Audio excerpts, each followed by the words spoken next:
محمدا عبده ورسوله أرسله بالحق بشيرا ونذيرا وداعيا إلى الله بإذنه وسراجا وقمرا منيرا أما بعد فقد قال الله تعالى في كلامه المجيد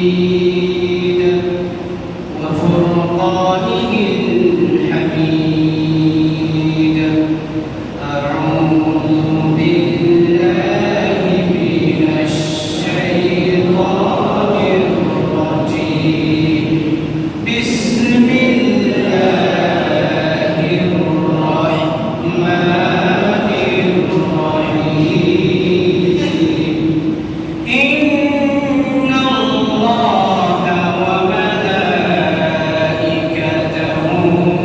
يصلون على النبي يا أيها الذين آمنوا صلوا عليه وسلموا تسليما صلى الله على سيدنا محمد وآله وأصحابه وسلم صلى الله على سيدنا محمد وآله وأصحابه وسلم صلاة يا رسول الله عليكم سلام يا حبيب الله عليكم رضينا قسمة الجبار فينا لنا علم وللأعداء فينا صلاة يا رسول الله عليكم سلام يا حبيب الله عليكم شريعته طريقته تمامي حقیقت میں محمد کی غلامی سلام یا رسول اللہ علیکم سلام یا حبیب اللہ علیکم بلغ العلا بکمالہ کشف الدجى بجماله حسنت جميع خصاله صلوا عليه وآله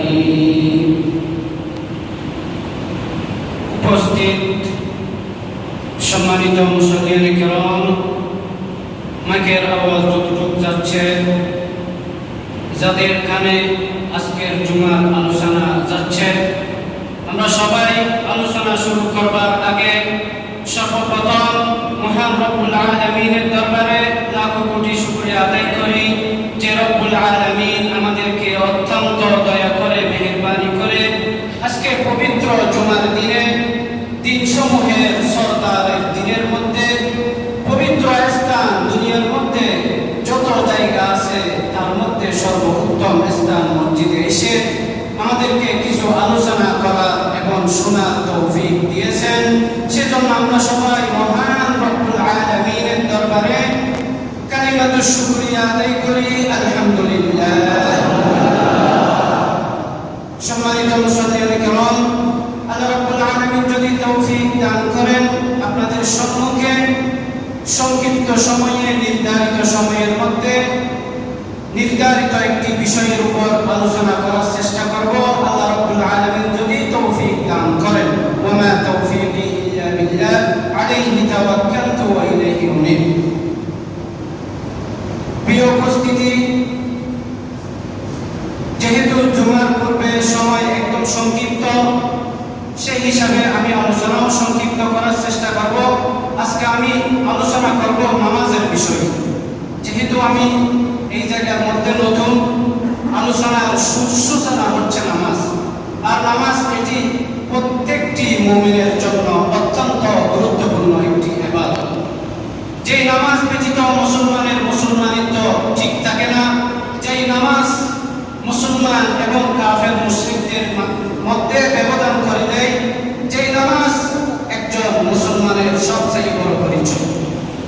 এই নামাজ আমরা পড়ি, কিন্তু আল্লাহ রাসূল কিভাবে আমাদেরকে নামাজ পড়তে বলেছেন সেভাবে আমরা পড়ি না। আল্লাহ রাসূলের তরিকা অনুযায়ী নামাজ না হওয়ার কারণে নামাজের মতো নামাজ আমাদের হচ্ছে না। আবার অনেকে এই নামাজের বিষয়ে উদাসীন, অলসতা করে নামাজ পড়ে না। আবার অনেকে আছে এই নামাজ মাঝে মাঝে পড়ে, মাঝে মাঝে পড়ে না। আবার অনেকে আছে শুধু সপ্তাহের মধ্যে জুমার দিন জুমার নামাজ পড়েন। আবার অনেকে আছে বছরের মধ্যে 2 ঈদে 2 বার নামাজ পড়েন। এরকমও নামাজি আছে। তারা নামাজ পড়ে না কেন? নামাজের গুরুত্ব তারা জানে না, সেই জন্য তারা নামাজ পড়ে না। আসলে নামাজের গুরুত্ব কেমন? আমরা সবাই আল্লাহকে পেতে চাই, আমরা সবাই জান্নাতে যাইতে চাই। আপনার জান্নাতে যেতে হলে আপনার নামাজ ছাড়া জান্নাতে আপনার যাওয়া যাবে না। জান্নাতে যাওয়ার মাপকাঠি হচ্ছে আপনার নামাজ লাগবে। নামাজ হচ্ছে জান্নাতের চাবি। আপনি নামাজ না পড়লে আপনার জান্নাতের গেট, জান্নাতের দরজা আপনি নামাজ নামক চাবি দিয়ে খুলতে পারবেন না যদি নামাজ না পড়েন। নামাজ, এটা নামাজের শাব্দিক অর্থ হচ্ছে আল্লাহর দিকে মুতাওয়াজ্জহ হওয়া অথবা একদম আল্লাহর নৈকট্য অর্জন করা। কেমন? আল্লাহ রাব্বুল আলামিন পবিত্র কোরআনে বলেন, ওয়াসজুদ ওয়াবতারিক, তোমরা সিজদার মাধ্যমে আমি আল্লাহর নৈকট্য অর্জন করো। সিজদার মাধ্যমে অর্থ হচ্ছে নামাজের মাধ্যমে। নামাজের মাধ্যমে তোমরা আমার নৈকট্য অর্জন করো। এক সাহাবী আল্লাহ রাসূলের দরবারে আসলেন, অত্যন্ত গুরুত্বপূর্ণ কথা বললেন। এক সাহাবী আল্লাহ রাসূলের দরবারে আসলেন। ওই সাহাবীর নাম হচ্ছে হযরত আব্দুল্লাহ ইবনে মাসউদ রাদিয়াল্লাহু তাআলা আনহু। ওই সাহাবী আল্লাহ রাসূল সাল্লাল্লাহু আলাইহি ওয়াসাল্লামের দরবারে আসলেন, ইয়া রাসূলুল্লাহ, ইয়া হাবিবাল্লাহ, আইয়ুল আ'মালি আহাব্বু ইলা আল্লাহ আযজা ওয়া জাল্লা? ক্বালা as-সালাতু আলা ওয়াক্তিহা। কুলতু থুম্মা আইয়ুন? ক্বালা বিররুল ওয়ালিদাইন। কুলতু থুম্মা আইয়ুন? ক্বালা থুম্মা আল-জিহাদু ফি সাবিলিল্লাহ আও কামা ক্বালা আলাইহিস সালাতু ওয়াস সালাম। হযরত আব্দুল্লাহ ইবনে মাসউদ রাদিয়াল্লাহু তাআলা আনহু বিশ্বনবী সাল্লাল্লাহু আলাইহি ওয়াসাল্লামের দরবারে আসলেন, ইয়া রাসূলুল্লাহ, ইয়া হাবিবাল্লাহ, আমাকে এমন একটি আমলের কথা বলেন যে জিনিসের উপর আমল করে আমি জান্নাত পর্যন্ত পৌঁছতে পারবো, যে আমল করলে আল্লাহ রাব্বুল আলামিন বেশি আমার উপর সন্তুষ্ট হবে, সেরকম একটি আমল আমাকে শিখাই দিন। এরপরে আল্লাহ রাসূল সাল্লাল্লাহু আলাইহি ওয়াসাল্লাম উত্তর দিলেন, ও আমার সাহাবী, as-সালাতু আলা ওয়াক্তিহা। ও আমার সাহাবী, সময় মতো নামাজ আদায় করা আল্লাহ রাব্বুল আলামিনের দরবারে সবচেয়ে প্রিয় আমল। সুবহানাল্লাহ। সময় মতো নামাজ আদায় করা আল্লাহর কাছে সবচেয়ে পছন্দনীয় আমল। আসমানের নিচে জমিনের উপরে যত আমল সমূহে আছে তার মধ্যে সবচেয়ে উত্তম আমল হচ্ছে নামাজ, ওয়াক্তমতো নামাজ আদায় করা। আবার নামাজ এটি ওয়াক্তমতো আদায় করা ফরজ। আপনি যোহরের ওয়াক্তের মধ্যে আসরের নামাজ পড়লে হবে না, আসরের ওয়াক্তের মধ্যে যোহরের নামাজ পড়লে হবে না। সেজন্য আল্লাহ রাব্বুল আলামিন পবিত্র কোরআন শরীফে বলেন, ইন্নাস সালাতা কানাত আলাল মুমিনিনা কিতাবান মাওকুতা। নিশ্চয় মুমিন যারা আছে, মুমিনরা নামাজ পড়ে নির্ধারিত সময়ের মধ্যে। নির্ধারিত সময়ের মধ্যে নামাজ না পড়লে মুমিনের বৈশিষ্ট্যের মধ্যে মুমিনের অন্তর্ভুক্ত হওয়া যাবে না। এই হাদিসের মধ্যে আল্লাহ রাসূল 3টি আমলের কথা বলেছেন, যে এই 3টি আমল আসমানের নিচে জমিনের উপরে সবচেয়ে প্রিয় আমল। এই আমলের উপর আর কোনো আমল নাই। এক নম্বর হচ্ছে, ও আমার সাহাবী,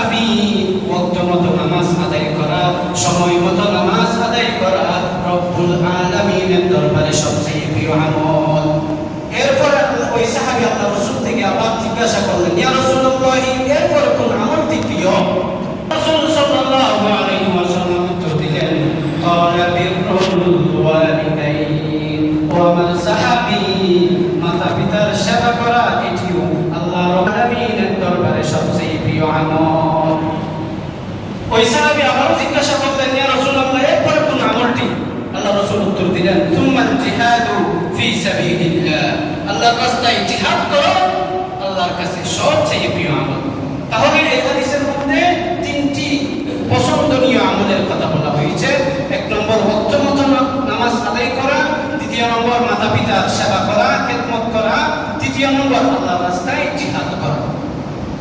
আবার আসেন, এই নামাজ আমাদের জন্য কতটুকু গুরুত্বপূর্ণ। আল্লাহ রাসূল সাল্লাল্লাহু আলাইহি ওয়াসাল্লাম বলেন, قال رسول الله صلى الله عليه وسلم بين العبد وبين الكفر ترك الصلاة। বান্দা এবং মুসলমান এবং কাফের মুশরিক বেঈমানের মধ্যে ব্যবধান হচ্ছে নামাজ ছেড়ে দেওয়া। নামাজ ছেড়ে দেওয়া। নামাজের আলোচনা আপনারা সবসময় শুনেন, আজকে আপনাদেরকে নামাজের বিষয়ে নতুন কিছু কথা বলবো। এক নম্বর, একটি হাদিস আমি আপনাদের সম্মুখে একটি হাদিস পাঠ করব, এই হাদিসের ব্যাখ্যা করব, এরপরে নামাজের বিষয়ে কিছু গুরুত্বপূর্ণ কথা বলবো। قال رسول الله صلى الله عليه وسلم أنه ذكر الصلاة يوما فقال من حافظ عليها كانت له نورا وبرهانا ونجاة يوم القيامة ومن لم يحافظ عليها كانت له نورا ولا برهانا ولا نجاة وكان يوم القيامة مع قارون وفرعون وهامان وأبي بن خلف أو كما قال عليه الصلاة والسلام। এই হাদিসের ব্যাখ্যা যাওয়ার আগে আরেকটি কথা বলবো। প্রথমে যে বললাম, নামাজ হচ্ছে আল্লাহর নৈকট্য লাভের সবচেয়ে বড় মাধ্যম। এটা কোত্থেকে বললাম? আল্লাহ রাসূল ওই বিষয়ে হাদিস বলেন, قال رسول الله صلى الله عليه وسلم أقرب ما يكون العبد من ربه وهو ساجد। আল্লাহ রাসূল বলেন, বান্দা যখন সিজদার মধ্যে লুটিয়ে পড়ে, বান্দা আর আমি রবের মাঝে কোনো তফাৎ থাকে না। সুবহানাল্লাহ। আবার আল্লাহ রাসূল বলেন, আমার বান্দা শুধু আমাকে সন্তুষ্টি করবার জন্য যদি একবার সিজদা করেন, একটি কবিরা গুনাহ ক্ষমা করে দিবেন, একটি মর্তবা বুলন্দ করিয়া দিবেন, একটি বড় আমল তার আমলনামার মধ্যে লিখিয়ে দিবেন। সুবহানাল্লাহ। সিজদার মাধ্যমে আল্লাহর সবচেয়ে নৈকট্য অর্জন করা যায়। আবার এখানের মধ্যে আরেকটি কথা মনে পড়ে গেল, ফরজ নামাজ ব্যতীত আপনি সিজদার মধ্যে গিয়ে আপনি দোয়া করতে পারবেন। আমরা এটা জানি না। ফরজ নামাজ ব্যতীত সিজদার মধ্যে গিয়ে সুন্নত নামাজে, নফল নামাজে তিনবার তাসবিহ পড়ার পর আপনি আল্লাহর কাছে আরবিতে দোয়া যদি জানা থাকে, আরবিতে আপনি দোয়া করতে পারবেন। আল্লাহ রাসূল দোয়া করতেন, আল্লাহুম্মা ইন্নী আসআলুকাল হুদা ওয়াত তুকা ওয়াল আফাফা ওয়াল গিনা। আল্লাহ রাসূল সিজদার মধ্যে দোয়া করতেন, আল্লাহুম্মা ইন্নী আউযু বিকা মিনাল কুফরি ওয়াল ফাকরি ওয়া আযাবিল কবর। আল্লাহ রাসূল সিজদার মধ্যে যখন যাইতেন, আল্লাহ রাসূল তাসবিহ পাঠ করবার পরে আল্লাহর কাছে দোয়া করতেন, আল্লাহুম্মা ইন্নী আউযু বিকা মিনাল কুফরি ওয়াল ফাকরি ওয়া আযাবিল কবর। আল্লাহুম্মা ইন্নী আউযু বিকা, হে আল্লাহ আমি আপনার কাছে পানাহ চাচ্ছি, মিনাল কুফরি কুফরি থেকে, ওয়া আযাবিল কবর কবরের আযাব থেকে। আল্লাহুম্মা ইন্নী আউযু বিকা মিনাল কুফরি ওয়াল ফাকরি, দারিদ্রতা থেকে আল্লাহ রাসূল আল্লাহর কাছে পানাহ চাইতেন। অভাবে স্বভাব নষ্ট হয়ে যায়। আপনার পকেটে যদি টাকা না থাকে, ইবাদত আপনার ভালো লাগবে না, বাস্তব কথা। সেই জন্য আল্লাহ রাসূল সবসময় দোয়া করতেন, আল্লাহুম্মা ইন্নী আউযু বিকা মিনাল কুফরি ওয়াল ফাকরি ওয়া আযাবিল কবর। আল্লাহ রাসূল বলতেন, হে আল্লাহ আমি আপনার কাছে পানাহ চাই দারিদ্রতা থেকে, কুফরি থেকে এবং কবরের আযাব থেকে। আবার আল্লাহ রাসূল দুই সিজদার মাঝখানে একটি দোয়া পড়তেন। এই আমলটি আমরা ছেড়ে দিয়েছি, সেই জন্য আমরা কষ্টের মধ্যে আছি। এই আমলের মধ্যে সবকিছু, এই আমলের কথা যদি আমি আপনাদের সম্মুখে বলি, এই আমলের মধ্যে সমস্ত কিছুর কথা এখানে চলে আসছে। দুই সিজদার মাঝখানে আল্লাহ রাসূল একটি দোয়া পড়তেন, আল্লাহুম্মা গফিরলি ওয়ারহামনি ওয়াহদিনি ওয়ারযুকনি ওয়াআফিনি। আল্লাহুম্মা গফিরলি, হে আল্লাহ আমাকে ক্ষমা করে দিন। আল্লাহুম্মা গফিরলি, হে আল্লাহ আমাকে ক্ষমা করে দিন। ওয়ারহামনি, আমাকে রহম করুন। ওয়াহদিনি, আমাকে হেদায়েত দান করুন। ওয়ারযুকনি, আমাকে রিজিক দান করুন। ওয়াআফিনি, আমাকে আমাকে সুস্থতা দান করুন, কোনো কিছু বাকি নেই। এই আমল যদি আপনি করতে পারেন, আপনার অসুস্থতা ভীষণ কঠিন জটিল রোগের মধ্যে যদি আপনি আক্রান্ত হন, আল্লাহ এই আমলের মাধ্যমে ইনশাআল্লাহ আপনাকে ভালো করে দিবেন। কারণ এই দোয়া যদি আপনি মন থেকে করতে হবে, মন থেকে যদি আল্লাহর উপর পূর্ণ আস্থা ও বিশ্বাস রেখে যদি আপনি এই আমল করতে পারেন, আপনার জীবনের সমস্ত বিপদ আপদ থেকে আপনি মুক্তি পাবেন। সেজন্য এই আমলটি করার চেষ্টা করবেন। আমি আপনাদের সম্মুখে যে হাদিস পাঠ করলাম, নামাজের মতো নামাজ হতে হবে। মসজিদে আসলাম, মসজিদে এসে সিজদা দিয়ে রুকু করে চলে গেলাম, আল্লাহ রাসূলের তরিকা অনুযায়ী হলো না, এই নামাজ আল্লাহর কাছে কবুল হবে না। এই নামাজ আল্লাহর কাছে কবুল হবে না। এক সাহাবী ইয়ামানের মধ্যে গেলেন, ওখানে একটি মসজিদের মধ্যে ঢুকলেন, নামাজ পড়ে মসজিদে অবস্থান করেছেন, পাশে আরেকজন সাহাবী নামাজ পড়তেছে। নামাজ শেষ করবার পরে ওই সাহাবী ওই ব্যক্তি থেকে জিজ্ঞাসা করলেন, আপনি এভাবে নামাজ পড়েন কত বছর ধরে? ওই ব্যক্তি উত্তর দিলেন, আমি এভাবে নামাজ পড়ি প্রায় 40 বছর হচ্ছে। তখন ওই সাহাবী বলতেছে, 40 বছরের মধ্যে একটি সিজদাও আল্লাহর কাছে কবুল হয়নি। কারণ আল্লাহ রাসূল যেভাবে নামাজ পড়তে বলেছেন, তুমি সেভাবে নামাজ পড়োনি। সাল্লু কামা রাআইতুমুনি উসাল্লি। আল্লাহ রাসূল বলেন, আমি যেভাবে নামাজ পড়তাম, সাহাবায়ে কেরাম যেভাবে নামাজ পড়তেন, তাবিঈন যেভাবে নামাজ পড়তেন, তোমরাও সেভাবে নামাজ আদায় করবা। তোমরাও সেভাবে নামাজ আদায় করবা। আবার এই নামাজ নতুন একটি কথা হলো, 5 প্রকারের নামাজ আছে। 5 প্রকারের নামাজ আছে। 5 প্রকারের নামাজ আছে। এক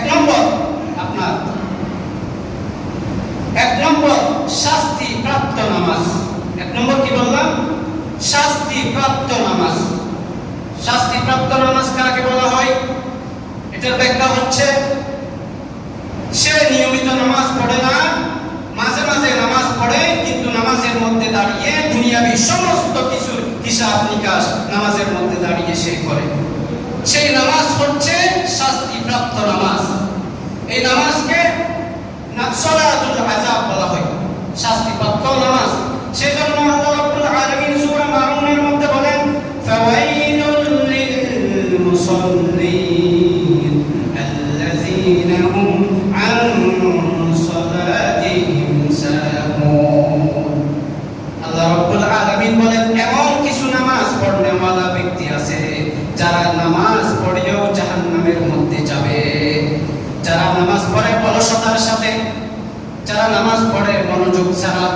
সেই জন্য এক বুজুর্গ ব্যক্তি বলেন, মানুষ যখন মারা যায়, মানুষের বডি থেকে যখন রূহ বাইর হয়ে যায়, ওই বডির কোনো দাম থাকে না, ওই বডিকে মৃত্যু শরীর বলা হয়। ঠিক তেমনি ভাবে নামাজের মধ্যে দাঁড়িয়ে যদি যার মনোযোগ নামাজের মধ্যে থাকবে না, ওই মৃত ব্যক্তির সমতুল্য তার নামাজ। মনোযোগ দিতে হবে। সেই জন্য আমরা নামাজও পড়ি, সুদও খাই, আমরা নামাজও পড়ি, অপরের উপর জুলুমও করি, আমরা নামাজও পড়ি, ব্যবসার মধ্যে গোলমাল করি। নামাজের মতো নামাজ হচ্ছে না বিদায় আমার নামাজ এই খারাপ কাজ থেকে আমাকে বিরত রাখতেছে না। আল্লাহ রাসূল সাল্লাল্লাহু আলাইহি ওয়াসাল্লাম বলেন, লাম তানহা সালাতুহু আনিল ফাহশাই ওয়াল মুনকার। যার নামাজ রবের দরবারে কবুল হবে না, যার নামাজ রবের দরবারে কবুল হবে না, যার নামাজ তাকে যদি কোনো খারাপ কাজ থেকে বিরত রাখতে পারে না, মনে করে নিতে হবে তার নামাজ আল্লাহ রাব্বুল আলামিনের দরবারে কবুল হয়নি। আপনার আগে একটি অভ্যাস ছিল টিভি দেখা বা খারাপ কাজ করা, চুরি করা। আপনি নামাজও পড়তেছেন, চুরির কাজও আপনি ছাড়তে পারতেছেন না, মনে করে নিতে হবে আপনার নামাজ রব্বুল আলামিনের দরবারে কবুল হচ্ছে না। এটা মনে করে নিতে হবে 100% আপনার নামাজ আল্লাহর দরবারে কবুল হচ্ছে না। সেজন্য নামাজ কয় প্রকার বললাম? এক নম্বর হচ্ছে শাস্তিপ্রাপ্ত নামাজ। যে ব্যক্তি মাঝে মাঝে নামাজ পড়ে, কিন্তু যতটুকু পড়ে কিন্তু নামাজের মধ্যে ওই ব্যক্তির মনোযোগ টোটালি থাকে না, আরেক প্রকার হচ্ছে ধমকপ্রাপ্ত নামাজ। ধমকপ্রাপ্ত নামাজ, ধমকপ্রাপ্ত নামাজ দ্বিতীয় প্রকার। ধমকপ্রাপ্ত নামাজ কাকে বলা হয়? যে ব্যক্তি আযান শোনার পরে মসজিদে চলে আসে, কিন্তু মসজিদে এসে নামাজের মধ্যে দাঁড়ায় ঠিকই, কিন্তু তার মনোযোগ নামাজের মধ্যে থাকে না। অনেকের মনে থাকে আমি যদি মসজিদে না যাই আমাকে মানুষে কি বলবে, বা আমি মসজিদে গেলে তো মানুষ আমাকে ভালো মনে করবে। এটা মনে করে যদি আপনি মসজিদে আসেন তখন আপনার নামাজ হবে ধমকপ্রাপ্ত নামাজ, সালাতুল ওয়াঈদ বলা হয় এটাকে। এটাকে কি বলা হয়? সালাতুল ওয়াঈদ, ধমকপ্রাপ্ত নামাজ। এই দুই প্রকারের নামাজ, নামাজ পড়ার পরেও এই নামাজ তাকে জাহান্নামের মধ্যে নিয়ে যাবে। প্রথম প্রকার শাস্তিপ্রাপ্ত নামাজ, দ্বিতীয় প্রকার ধমকপ্রাপ্ত নামাজ। দ্বিতীয় প্রকার কি বললাম? ধমকপ্রাপ্ত নামাজ। তৃতীয় প্রকার, 3 নম্বর, ক্ষমাপ্রাপ্ত নামাজ।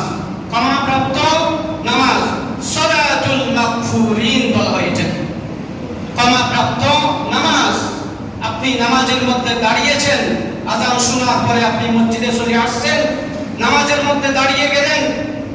আপনি নামাজে দাঁড়ানোর পরে আপনার মনোযোগ এদিক সেদিক চলে যাচ্ছে, কিন্তু আপনি বারবার যুদ্ধ করে নফসের সাথে জিহাদ করে আমি তো নামাজের মধ্যে আছি, আমি তো রবের সামনে দাঁড়িয়ে আছি, এদিক সেদিক মনোযোগ দেওয়া যাবে না। নামাজের দিকে বারবার আপনি মনোযোগটা নিয়ে আসতেছেন।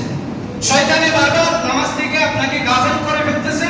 আপনি শয়তানের সাথে যুদ্ধ করে আপনি বারবার নামাজের দিকে মনোযোগ দিয়ে দিচ্ছেন। এটা হচ্ছে ক্ষমাপ্রাপ্ত নামাজ। সেজন্য আল্লাহর রাসূল সাল্লাল্লাহু আলাইহি ওয়াসাল্লাম বলেন, আমার উম্মতের মধ্যে যে সমস্ত ব্যক্তিরা সালাতুল মাগফিরিন পড়ে, অর্থাৎ ক্ষমাপ্রাপ্ত নামাজ পড়তে পারে, নামাজ শেষ হবার সাথে সাথে আল্লাহ রাব্বুল আলামিন তার আগের জীবনের সমস্ত গুনাহগুলি ক্ষমা করিয়ে দিন। সুবহানাল্লাহ। আমরা ক্ষমাপ্রাপ্ত নামাজ পড়ার চেষ্টা করব ইনশাআল্লাহ। নামাজের মধ্যে দাঁড়িয়ে কি করব? ফাইল্লাম তাকুন তারাহু ফাইন্নাহু ইয়ারাক। আল্লাহ রাসূল হাদিসে জিবরাইলের মধ্যে বলেন, নামাজের মধ্যে দাঁড়িয়ে আপনি আল্লাহকে দেখতেছেন অথবা আল্লাহ আপনাকে দেখতেছেন, এটা অন্তরের মধ্যে বসাইয়া আপনার নামাজের মধ্যে দাঁড়িয়ে যেতে হবে। নামাজের মধ্যে এদিক সেদিক মনোযোগ দেওয়া যাবে না, নামাজের অর্থের দিকে খেয়াল করতে হবে, তখন নামাজের দিকে আপনার মনোযোগ থাকবে। তৃতীয় নম্বর হচ্ছে সালাতুল মাগফুরিন। সালাতুল মাগফুরিন। চতুর্থ নম্বর হচ্ছে আপনার সালাতুল আউলিয়া। সালাতুল আউলিয়া। সালাতুল আউলিয়া।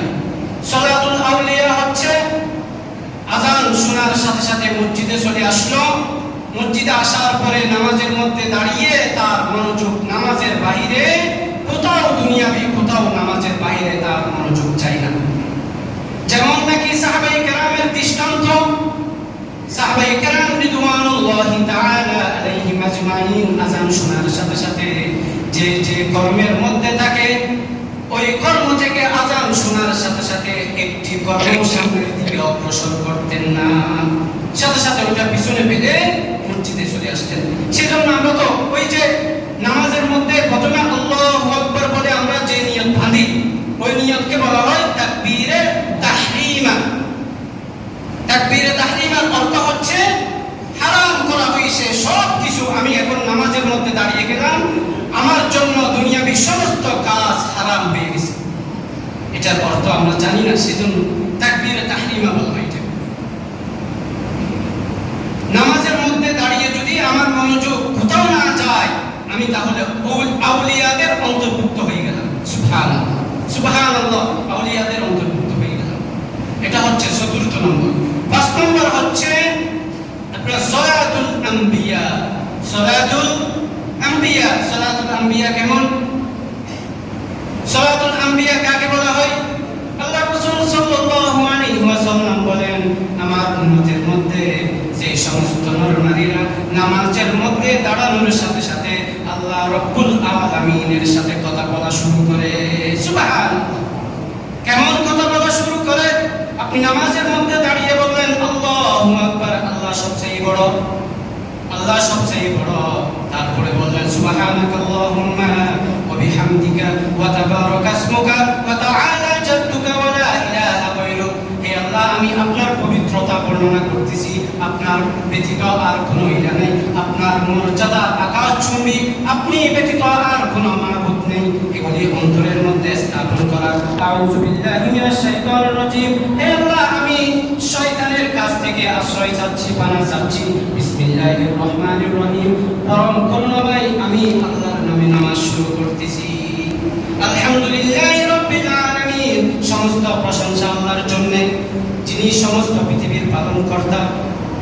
আলহামদুলিল্লাহি রাব্বিল আলামিন আর রহমানির রহিম। এগুলির অর্থ আমরা জানি না, সেজন্য আল্লাহ রাসূল বলেন, তুমি যখন নামাজের মধ্যে সূরা ফাতিহা পাঠ করবা, সূরা ফাতিহা যখন পড়া শেষ হয় আমরা কি বলি? আমিন। আমরা কি বলি? আমিন। আল্লাহ রাসূল সাল্লাল্লাহু আলাইহি ওয়াসাল্লাম বলেন, আমার উম্মতের আমিন এবং আমার উম্মতের আমিন বলার সাথে সাথে ফেরেশতারাও আমার উম্মতের সাথে আমিন বলে। দুজনের আমিন একসাথে হয়ে গেলে, একত্রিত হয়ে গেলে আল্লাহ রাব্বুল আলামিন আমার উম্মতের জীবনের সমস্ত গুনাহগুলি ক্ষমা করিয়া দিন। সুবহানাল্লাহ, কত ফজিলত! আল্লাহু আকবার বলে রুকুর মধ্যে চলে যায়, রুকুতে গিয়ে কি পড়ি? সুবহানা রাব্বিল আযীম। আমি আমার রবের প্রশংসা বর্ণনা করতেছি, আমি আমার রবের প্রশংসা বর্ণনা করতেছি। সামি আল্লাহু লিমান হামিদা। আল্লাহ ওই সমস্ত ব্যক্তির কথা শুনে রব্বানা লাকাল হামদু, যে সমস্ত বান্দারা আল্লাহর প্রশংসা করে। আল্লাহ ওই সমস্ত বান্দার কথা শুনে যারা আল্লাহর প্রশংসা করে। ফাসকুরুনি আযকুরকুম ওয়াশকুরুলি ওয়ালা তাকফুরুন। যিনি আমাকে স্মরণ করবে আমি তাদেরকে স্মরণ করি, এটা অর্থ। সেজন্য পাঁচ প্রকারের নামাজের কথা বললাম। এই পাঁচ প্রকারের নামাজের মতো নামাজ পড়তে হবে। আরেকটি হাদিস পাঠ করব। এই হাদিসের মধ্যে আল্লাহ রাসূল বলেন নামাজের বিষয়ে, আন্নাহু যাকারা সালাতা ইয়াওমান। একদিন আল্লাহ রাসূল নামাজের বিষয়ে আলোচনা করতেছেন। ফাকালা মান হাফাযা আলাইহা কানাত লাহু নূরুন। আল্লাহ রাসূল বলেন, যারা নামাজের হেফাজত করে, যারা নামাজের হেফাজত করে। নামাজের হেফাজতের অর্থ কি? নামাজের হেফাজতের অর্থ হচ্ছে যারা নামাজ পড়ে নামাজের সুন্নাত ঠিক রেখে, যারা নামাজ পড়ে নামাজের ফরজ ঠিক রেখে, যারা নামাজ পড়ে নামাজের ওয়াজিব ঠিক রেখে। এটার অর্থ হচ্ছে নামাজের হেফাজত করা। ওয়াল্লাযীনা হুম আলা সালাওয়াতিহিম ইউহাফিজুন। এটার ব্যাখ্যার মধ্যে আছে যারা নামাজের হেফাজত করবে, আল্লাহ রাসূল বলেন কানাত লাহু নূরুন। এই নামাজ কাল কিয়ামতের দিবসে তার জন্য আলো হবে। ওয়া বুরহানান, তার জন্য দলিল হবে। ওয়া নাজাতান, তার জন্য মুক্তির ব্যবস্থা হবে। সুবহানাল্লাহ। এই নামাজ আপনি কঠিন মুসিবতের মধ্যে পড়ে গেলেন কিয়ামতের দিবসে, আপনি নামাজ পড়েছেন নামাজের মতো করে, এই নামাজ এসে আপনাকে বহন করে সিরাত বিদ্যুৎ গতিতে পার করিয়ে দিবে। সুবহানাল্লাহ। ওয়া বুরহানান, আপনার জন্য দলিল হবে, আপনার জন্য দলিল হবে। আপনার গুনাহ আপনাকে জাহান্নামের দিকে নিয়ে যেতে চাইলে এই নামাজ ওনার সাথে যুদ্ধ করে আপনাকে জান্নাতের মধ্যে নিয়ে যাবে। সুবহানাল্লাহ।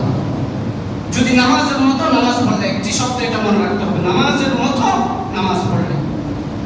নামাজের ওয়াজিব আপনি কয়টি জানেন না? এই আলোচনাগুলি অত্যন্ত গুরুত্বপূর্ণ। নামাজের ওয়াজিব কয়টি আপনি জানেন না? নামাজের ফরজ কয়টি আপনি জানেন না?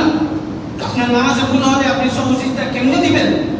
আপনার ফরজ তরক হলে তো নামাজ চলেই যাবে, এগুলি তো আপনি জানেন না। নামাজ ভঙ্গের কারণ 19টি, এগুলি আপনি জানেন না। কি কোন কোন কারণে আপনার নামাজ ভেঙে যাচ্ছে, এগুলি আমাদের জন্য শিক্ষা করা ফরজ। ফরজ নামাজ পড়া যেরকম ফরজ, এই ইবাদতগুলি, এই শিক্ষাগুলি, এই দ্বীনি এলমগুলি শিক্ষা করা আমাদের জন্য ফরজ। সুতরাং নামাজের মতো করে নামাজ পড়লে এই নামাজ আমার জন্য আলো হবে, এই নামাজ আমার জন্য দলিল হবে, এই নামাজ আমার জন্য মুক্তির ব্যবস্থা হবে। সুবহানাল্লাহ।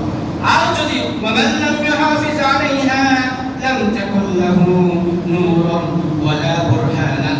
আর যদি নামাজের মতো করে নামাজ পড়তে না পারি, নামাজের মধ্যে দাঁড়িয়ে যদি দুনিয়াবি সমস্ত হিসাব নিকাশ করি, নামাজের মধ্যে দাঁড়িয়ে যদি অন্যদিকে আমার মনোযোগ থাকে, এই নামাজ আপনার জন্য আলো হবে না, এই নামাজ আপনাকে জান্নাতে নিয়ে যাবে না। বরং লাহু নূরুন, এই নামাজ কাল কিয়ামত কিয়ামতের দিবসে আপনার জন্য নূর হবে না, ওয়ালা বুরহানান আপনার জন্য দলিল হবে না, ওয়ালা নাজাতান আপনার জন্য মুক্তির ব্যবস্থা হবে না। মুক্তির ব্যবস্থা হবে না তো হবে না, আরো কি বলে ওয়া কানা ইয়াউমাল কিয়ামাতি মা কারুন ওয়া ফিরআউন ওয়া হামান ওয়া উবাই ইবনে খালাব। বরঞ্চ আপনি যদি নামাজের মতো নামাজ আদায় করতে না পারেন, কাল কিয়ামতের দিবসে আপনার হাসর নাসর হবে কারুনের সাথে, ফিরআউনের সাথে, হামানের সাথে, উবাই ইবনে খালাবের সাথে। এখানে চারজন বড় কাফেরের কথা বলা হয়েছে। ওনারা ব্যতীত তো আরো অনেক কাফের ছিল, আবু জাহেল ছিল, তার কথা এখানে বলা হয়নি কেন?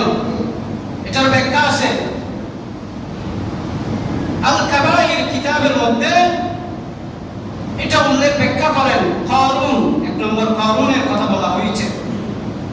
আল্লাহ রাসূল সাল্লাল্লাহু আলাইহি ওয়াসাল্লাম বলেন, যারা রুজি উপার্জন করার কারণে নামাজ পড়তে পারে না, সকালে অফিসে বাহির হয়ে গেছেন, বিকালে চলে আসছেন, পুরা দিনের মধ্যে সারা দিনের মধ্যে এক ওয়াক্ত আপনি নামাজ পড়েননি, সারা দিন আপনি রুজি ইনকাম করার পিছনে আপনি সময় ব্যয় করে ফেললেন, আপনি এক ওয়াক্ত নামাজ পড়েন নাই, আপনার হাসর নাসর হবে কারুনের সাথে। কারণ কারুন অনেক কারুনের সারা জিন্দেগি রুজি রোজগার টাকা পয়সা ইনকাম করার পিছনে সেই সময় ব্যয় করে ফেলছে। কারণ শুধু তার চিন্তা ফিকির ছিল কিভাবে টাকা বাড়ানো যায়। সেজন্য আমাদের সমাজেও যারা নামাজ না পড়ে রুজি ইনকাম করার পিছনে সময় ব্যয় করে ফেলে, তাদের হাসর নাসর কার সাথে হবে? কারুনের সাথে। ফেরাউনের কথা বলা হয়েছে দ্বিতীয় নম্বর। ফেরাউন ছিলেন প্রভাবশালী বাদশা। ফেরাউন এমনকি বলে উঠল, আনা রাব্বুকুমুল আলা, আমি তোমাদের সবচেয়ে বড় খোদা, বড় প্রভু। নাউযুবিল্লাহি মিন যালিক। এই ফেরাউনের কথা কেন বলা হয়েছে? আল্লাহ রাসূল বলেন, আমার উম্মতের মধ্যে যে সমস্ত নরনারীরা নেতৃত্ব টিকাই রাখবার কারণে, নেতৃত্ব ঠিক রাখবার পিছনে সময় ব্যয় করতে করতে নামাজ পড়ে না, তার হাসর নাসর হবে ফেরাউনের সাথে। যারা এমপি আছে, চেয়ারম্যান আছে, মেম্বার আছে, মন্ত্রী আছেন, তারা শুধু কিভাবে তাদের প্রমোশন করা যায়, কিভাবে চেয়ারম্যান থেকে এমপি হওয়া যায়, কিভাবে এমপি থেকে মন্ত্রী হওয়া যায়, এর পিছনে সে সারা জিন্দেগি সময় ব্যয় করে ফেলেছে। তার হাসর নাসর কার সাথে হবে? ফেরাউনের সাথে। নাউযুবিল্লাহি মিন যালিক। ক্ষমতা যেরকম মজা সেরকম সাজা। তাহলে নেতৃত্বের পিছনে যারা সময় ব্যয় করে ফেলে, তাদের হাসর নাসর কার সাথে হবে? ফেরাউনের সাথে। দ্বিতীয় নম্বর হামানের কথা বলা হয়েছে। হামানের কথা বলা হয়েছে। হামানের শক্তি ছিল প্রশাসনিক শক্তি। হামানের বেশি শক্তি ছিল প্রশাসনিক। যেমন নাকি সেনা প্রধান আছে, পুলিশ প্রধান আছে, তাদের শক্তি প্রশাসনিকভাবে তাদের অনেক শক্তি। এই শক্তি জুলুম করতে করতে, এই শক্তি অপব্যবহার করতে করতে যারা সময় ব্যয় করে ফেলে, নামাজ পড়ে না, তাদের হাসর নাসর হবে হামানের সাথে। তাদের হাসর নাসর কার সাথে হবে? হামানের সাথে। এরপরে কথা বলা হয়েছে উবাই ইবনে খালাব। উবাই ইবনে খালাব বিশিষ্ট ব্যবসায়ী ছিলেন। উবাই ইবনে খালাব বিশিষ্ট ব্যবসায়ী ছিলেন। যারা ব্যবসা করতে করতে, কাস্টমার বিদায় করতে করতে নামাজ পড়ে না, ব্যবসার ব্যস্ততার কারণে নামাজ পড়ে না, তাদের হাসর নাসর হবে উবাই ইবনে খালাবের সাথে। তাদের হাসর নাসর কার সাথে হবে? উবাই ইবনে খালাবের সাথে। এই হাদিসের ব্যাখ্যা উচিত, এই হাদিসের ব্যাখ্যা এটি। সুতরাং এখানে আরেকটি কথা মনে পড়ে গেল। এখন আমাদের সমাজের মধ্যে যারা দারিদ্রতা ফ্যামিলির ব্যক্তিরা আছেন, তারা দিনে আনি দিনে খায়, রিক্সা চালায় বা অন্য কর্ম করে। ওই কর্মের কারণে সারাদিন কর্ম করতে করতে ক্লান্ত হয়ে নামাজ পড়তে পারে না। তারা আল্লাহকে কিয়ামতের দিবসে বলবেন, ওগো আল্লাহ, আমার টাকা ছিল না, সারাদিন উপার্জন করতাম, আমি গরিব ছিলাম, আমি দরিদ্র ব্যক্তি ছিলাম, আমি রোজগার করতে করতে সারাদিন পরিশ্রম করতে করতে বিকাল আমি ক্লান্ত হয়ে যেতাম, আবার খেয়ে শুয়ে যেতাম, নামাজ পড়ি নাই। তখন আল্লাহ রাব্বুল আলামিন তাদের সামনে হযরত ঈসা আলাইহিস সালাতু ওয়াস সালাম উপস্থিত করবেন। করবেন। হযরতে ঈসাকে বলবেন, ওগো ঈসা, তোমার তো কিছুই ছিল না। হযরতে ঈসা একদম গরীব ছিল, একদম দারিদ্র ব্যক্তি ছিলেন। হযরতে ঈসার দুইটি জিনিস ছিল, একটি পাত্র ছিল আর একটি বালিশ ছিল। দুইটি জিনিস ব্যতীত হযরতে ঈসা আলাইহিস সালাতু ওয়াস সালামের কিছুই ছিল না। হযরতে ঈসাকে সামনে নিয়ে আসবেন, উপস্থিত করবেন। হযরতে ঈসাকে জিজ্ঞাসা করবেন, ওগো ঈসা, তুমি তোমার এত দারিদ্রতা ছিল, তারপরেও কি তুমি আমাকে ভুলে গিয়েছো? তখন হযরতে ঈসা উত্তর দিবেন, ওগো আল্লাহ, আমার দুইটি জিনিস ছিল, একটি হচ্ছে আপনার নবুয়ত আমার উপর ছিল, এই নবুয়তের দায়িত্ব আমি পালন করেছি, আমি 1 মিনিটের জন্য আপনাকে ভুলে নিয়ে নাই। সুবহানাল্লাহ। তখন ওই ব্যক্তি আর কোনো উত্তর দিতে পারবে না, ওই ব্যক্তি আর কোনো উত্তর দিতে পারবে না, আটকে বসে থাকবে। এক প্রকার গেল। দ্বিতীয় প্রকার, যাদের টাকা পয়সা বেশি আছে, ক্ষমতা আছে, ক্ষমতার কারণে নামাজ পড়ে না, ক্ষমতার কারণে নামাজ পড়ে না। আল্লাহকে বলবে, ওগো আল্লাহ, আমার অনেক দায়িত্ব ছিল, মানুষের বিচার করতে করতে, আদালতের প্রাঙ্গণে ঘুরতে ঘুরতে, মানুষের সেবা করতে করতে আমি নামাজ আদায় করতে পারিনি, আপনার ইবাদত করতে পারিনি। তখন আল্লাহ রাব্বুল আলামিন ওই সমস্ত ব্যক্তিদের সামনে হযরতে সুলাইমান আলাইহিস সালাতু ওয়াস সালামকে উপস্থিত করবেন। হযরতে সুলাইমানের বাদশাহী অনেক প্রভাবশালী বাদশা ছিলেন। হযরতে সুলাইমান মুসলমানের সারা পৃথিবীকে দুইজন মুসলিম ব্যক্তি শাসন করেছেন, একজন হচ্ছে সুলাইমান আর একজন হচ্ছে যুলকারনাইন, বাদশা যুলকারনাইন। এই দুই ব্যক্তি সারা পৃথিবীকে শাসন করেছেন। এই সুলাইমানকে তাদের সামনে উপস্থিত করবেন। হযরত সুলাইমান আলাইহিস সালাতু ওয়াস সালামকে প্রশ্ন করবেন, ওগো সুলাইমান, আপনাকে নবুয়ত দেওয়া হয়েছে, আপনার অনেক প্রভাব, অনেক ক্ষমতা ছিল, আপনি কি আমাকে ভুলে গিয়েছেন? তখন হযরত সুলাইমান উত্তর দিবে, ওগো আল্লাহ, আমি 1 মিনিটের জন্য আপনাকে ভুলিনি, আপনার যা আদিষ্ট ইবাদত আছে আমি সব কিছু আদায় করেছি। তখন ওই ব্যক্তি আর কোনো উত্তর দিতে পারবে না। আরেক প্রকার যেটি হয়ে থাকে, আমাদের মধ্যে হয়ে থাকে, সেটা হচ্ছে আমাদের শরীরে সামান্য অসুস্থতা বোধ করলে আমরা নামাজ পড়ি না, মসজিদে আর আসি না, নামাজ পড়ি না। ওই অসুস্থ ব্যক্তিরা আল্লাহকে বলবে, ওগো আল্লাহ, আমার ভীষণ অসুস্থতার কারণে আমি নামাজ পড়তে পারিনি। তখন আল্লাহ রাব্বুল আলামিন তাদের সামনে হযরতে আইয়ুব আলাইহিস সালাতু ওয়াস সালামকে উপস্থিত করবেন। হযরত আইয়ুব থেকে জিজ্ঞাসা করবেন, ওগো আইয়ুব, তুমি কি আমাকে ভুলে গিয়েছো? তোমার তো অনেক অসুস্থ ছিল। হযরত আইয়ুব আলাইহিস সালাতু ওয়াস সালামের 40 বছরের পর থেকে এমন রোগ ছিল, সারা শরীর জখম হয়ে গেছে, পোকা এসে সমস্ত শরীরের মধ্যে ভরে গেছে। সমস্ত স্ত্রীরা হযরত আইয়ুবকে রেখে চলে গিয়েছেন, শুধু হযরতে ইউসুফ আলাইহিস সালাতু ওয়াস সালামের মেয়ে ব্যতীত। শেষ পর্যায়ে হযরতে ইউসুফ আলাইহিস সালাতু ওয়াস সালামের মেয়ে হযরত আইয়ুবকে বলেন, ওগো প্রাণের স্বামী, আপনি আল্লাহকে বলেন আপনাকে সুস্থ করে দেওয়ার জন্য। তখন হযরত আইয়ুব আলাইহিস সালাতু ওয়াস সালাম কি উত্তর দিচ্ছেন শুনেন।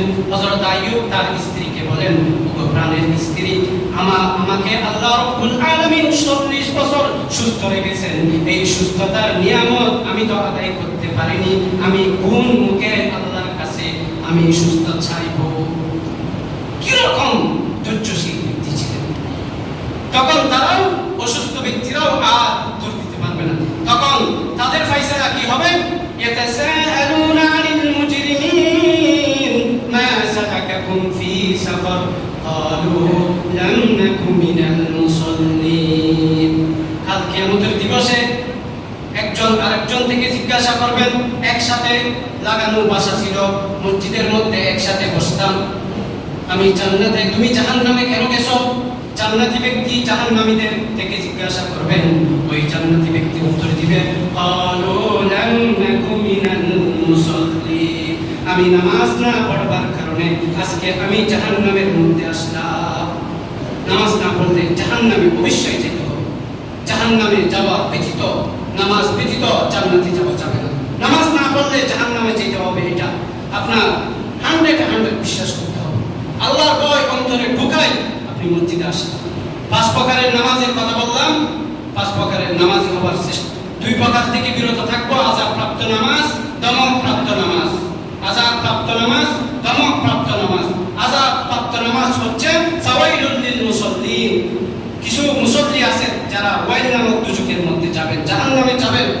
সারা নামাজ পড়ার পরেও। আর দমকপ্রাপ্ত মুসল্লিরা হচ্ছে মুনাফিক মার্কা মুসল্লি। আল্লাহ রাসূল সাল্লাল্লাহু আলাইহি ওয়াসাল্লাম বলেন, মুনাফিক তোমরা চিন্তা কিভাবে? মুনাফিকদের 2 ওয়াক্ত নামাজ পড়তে ভীষণ কষ্ট হয়, এশারের নামাজ এবং ফজরের নামাজ। সেজন্য আল্লাহ রাসূল সাল্লাল্লাহু আলাইহি ওয়াসাল্লাম বলেন, আমার উম্মতের মধ্যে যে সমস্ত নর-নারীরা এশারের নামাজ এবং ফজরের নামাজ জামাতের সাথে আদায় করবেন, সারা রাত ইবাদত বندگی করলে যে সওয়াব পাওয়া যায়, সেই পরিমাণ সওয়াব তাদের আমলনামার মধ্যে রব্বুল আলামিন দান করবেন। সুবহানাল্লাহ, সুবহানাল্লাহ। সেজন্য নামাজের মতো করে নামাজে পড়তে হবে। যেহেতু 1টা বাজে, যেহেতু সময় শেষ হয়ে গেছে, 1টা বেজে গেছে, আমি আলোচনা করলাম 5 প্রকারের নামাজের কথা বললাম, তারপরে ফেরাউন, কারুন, ফেরাউন, হামান, ইবনে খলব এগুলির ব্যাখ্যা দিয়েছি এবং কিভাবে নামাজ পড়বো সেটাও বলেছি। আল্লাহ রাব্বুল আলামিন আমরা সবাইকে, আমি যে আলোচনা করলাম, সর্বপ্রথম আমাকে এবং আপনাদেরকে আমল করবার তৌফিক দান করুন। সবাই বলুন আমিন। ওয়া আখিরু দাওয়ানা আলহামদুলিল্লাহি রাব্বিল আলামিন। ওয়াসসালামু আলাইকুম ওয়া রাহমাতুল্লাহি ওয়া বারাকাতুহু।